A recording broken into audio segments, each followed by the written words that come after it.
Okay, hi guys. So this is how to make fake powder smoke come out of your Nerf gun. Okay. First, you need cornstarch or flour. Cornstarch works better, but flour can work too.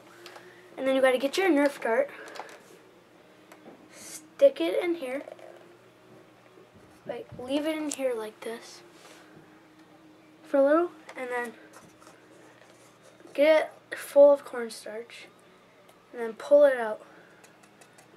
Shake off any of the excess stuff, and then load your gun, but don't point it up, because then the cornstarch will fall off. You can do this with a lot of darts, but I'm just doing it with one to show you. Wait. I'll load it into your gun.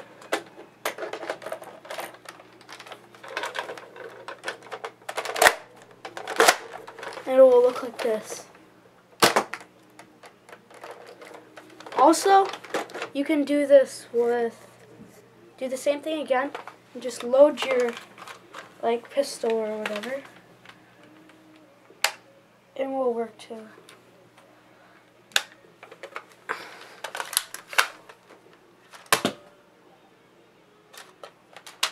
Okay. Thanks for watching.